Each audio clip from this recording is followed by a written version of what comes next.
Hello students, S block elements हम पढ़ रहे थे। नेक्स्ट प्रॉपर्टी जो हम पढ़ेंगे वो है हाइड्रेशन एंथैल्पी यानी जल योजक ऊष्मा। जल के अणुओं द्वारा किसी आयन के इस प्रकार घेर लेने की प्रक्रिया को जल योजन या हाइड्रेशन कहते हैं। इस प्रकार मुक्त आयन जल योजित होकर स्थायी हो जाता है और इस प्रक्रम में ऊर्जा मुक्त होती है और यह ऊर्जा कहलाती है हाइड्रेशन एनर्जी। यहाँ पर इस स्लाइड में आप देख सकते हैं, सेंटर में जो है ये एक आयन है और इसको चारों ओर जल के अणुओं ने घेरा हुआ है और ये जो प्रक्रम है ये हाइड्रेशन कहलाता है। और इस प्रक्रम में जो ऊर्जा मुक्त हुई वो हाइड्रेशन एनर्जी, जिसको अभिक्रिया में प्लस हीट जो लिखा हुआ है वो ऊष्मा है जो हाइड्रेशन एनर्जी कहलाती है। ग्राफ में आप देख सकते हैं हर एक आयन के लिए जो हाइड्रेशन एनर्जी है उसकी वैल्यू दी गई है। लिथियम में सबसे ज़्यादा है और फिर जैसे जैसे अपन ग्रुप में ऊपर से नीचे की ओर जाते हैं ये जो वैल्यू है ये कम होती जा रही है। हाइड्रेशन एंथैल्पी फर्स्ट ग्रुप और सेकेंड ग्रुप दोनों के लिए जो वैल्यूज़ हैं वो दी गई है ग्राफ में। Now general trend on going down both groups hydration enthalpy decreases. दोनों ही ग्रुप में जब हम ऊपर से नीचे की ओर जाते हैं तो जो जल योजक ऊष्मा है, हाइड्रेशन एंथैल्पी है, उसकी वैल्यू कम होती जाती है। क्यों? As the ions get larger the charge density of the ions decreases. Group में ऊपर से नीचे की ओर जाने पर आयंस जो हैं इनका आकार बढ़ता जाता है और आकार बढ़ने की वजह से जो चार्ज डेंसिटी है वो कम होती जाती है। The electrostatic attraction between ions and water molecules get smaller. और जो आयन है आकार बड़ा हो गया, इस वजह से जो आयन है और जो वाटर मॉलिक्यूल्स हैं इनके बीच में जो अट्रैक्शन था, इलेक्ट्रोस्टैटिक अट्रैक्शन, स्थिर विद्युत आकर्षण, वो कम होता जाता है और इसी वजह से जो जल योजक ऊष्मा है उसके मान में कमी आती जाती है। Group 2 ions have hydration enthalpies higher than group 1। जो ग्रुप 2 के मेंबर्स हैं उनकी हाइड्रेशन एंथैल्पी की वैल्यू फर्स्ट से अधिक है। क्यों? Group 2 cations are doubly charged, एक तो उनके ऊपर आवेश दुगना हो जाता है, एंड हैव स्मॉलर साइज, और उनका आकार कम होता है। तो किसी भी कैटायन का यदि आकार छोटा है और आवेश अधिक है तो उसके लिए जो हाइड्रेशन एनर्जी है उसका मान जो है वो अधिक होगा। Now next property is variation in melting points. गलनांक में किस तरह से परिवर्तन होगा ये एक ग्राफ दिया गया है। जो वैल्यूज़ जो हैं, यदि अपन फर्स्ट ग्रुप के मेंबर्स को देखें तो लिथियम उसका गलनांक सबसे अधिक है और जैसे जैसे आगे बढ़ेंगे वैसे वैल्यूज़ जो है वो कम होती जाएगी। इसी तरह से सेकेंड ग्रुप के मेंबर्स की भी वैल्यूज़ जो है ग्राफ में दी गई है। Now variation in melting points. Strength of metallic bond depends on, जितना ज़्यादा मेटेलिक बॉन्ड होगा उतना ही अधिक उसका गलनांक होगा। और जो मेटेलिक बॉन्ड है उसकी स्ट्रेंथ किस पर निर्भर करेगी? पहला आयनिक रेडियस, आकार। यदि बड़ा आकार है तो स्ट्रेंथ कम हो जाएगी। Number of electrons contributed to the electron C per atom. And third, crystal lattice structure, उसका किस प्रकार का स्ट्रक्चर है।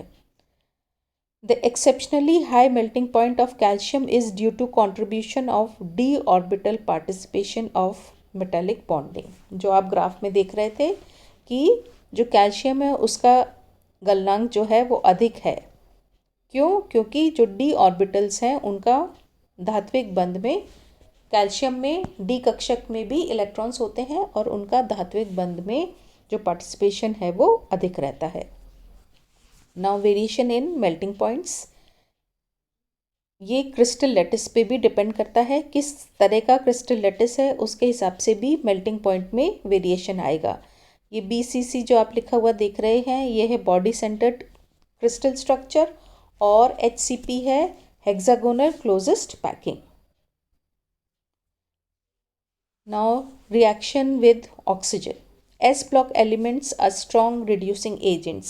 ये एस ब्लॉक के जो एलिमेंट्स होते हैं ये रिड्यूसिंग एजेंट्स यानी अपचायक की तरह इनका व्यवहार होता है। Their reducing power increases down both groups. ये जो अपचायक का व्यवहार है ये ग्रुप में ऊपर से नीचे की ओर जाने पर बढ़ता जाता है। As the atomic size increases it becomes easier to remove the outermost electron. ऐसा क्यों होता है? क्योंकि जैसे जैसे आकार में वृद्धि होती जाती है वैसे वैसे इलेक्ट्रॉन्स को निकालना जो है वो आसान हो जाता है। S block elements reacts readily with oxygen. S block के जो तत्व हैं ये ऑक्सीजन के साथ में आसानी से क्रिया करते हैं। Except beryllium and magnesium, they have to be stored under liquid paraffin to prevent contact with the atmosphere. Beryllium और मैग्नीशियम के अलावा सभी को लिक्विड पैराफिन में स्टोर करके रखा जाता है क्योंकि ये अत्यधिक क्रियाशील होते हैं और वायुमंडलीय ऑक्सीजन के साथ में ये अभिक्रिया कर लेते हैं। Now here you can see reaction with oxygen. Oxygen के साथ में ये अभिक्रिया करके ऑक्साइड्स, परऑक्साइड्स और सुपर ऑक्साइड्स बनाते हैं। तीनों चीज़ें बनेंगी। Formed by lithium and group 2 members, sodium and beryllium peroxides and superoxide potassium, rubidium and caesium. Reaction with water.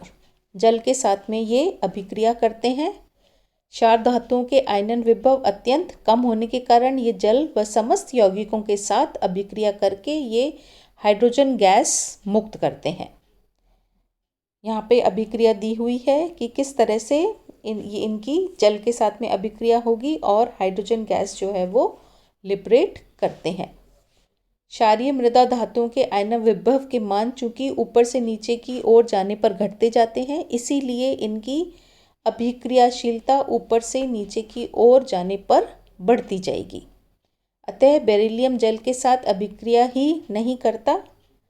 Magnesium उबलते हुए जल के साथ अभिक्रिया करता है जबकि शेष धातु ठंडे जल के साथ अभिक्रिया करके हाइड्रोजन गैस मुक्त करते हैं। Reaction with hydrogen. All the s block elements except beryllium react directly with hydrogen. इस तरह से ये जो अभिक्रियाएं दी हुई हैं ये आपको याद करनी है। ये जल के हाइड्रोजन के साथ में अभिक्रिया किस तरह से करेंगे। The reactivity increases down the group. ऊपर से नीचे की ओर जाने पर जो रिएक्टिविटी है वो इंक्रीज होती जाती है। Only BeH2 and MgH2 are covalent, others are ionic. बाकी सभी इनके जो हाइड्रोजन के साथ में जब ये अभिक्रिया करके हाइड्राइड्स बनाते हैं तो बेरिलियम और मैग्नीशियम तो कोवेलेंट होते हैं, बाकी सभी जो है वो आयनिक नेचर के होंगे।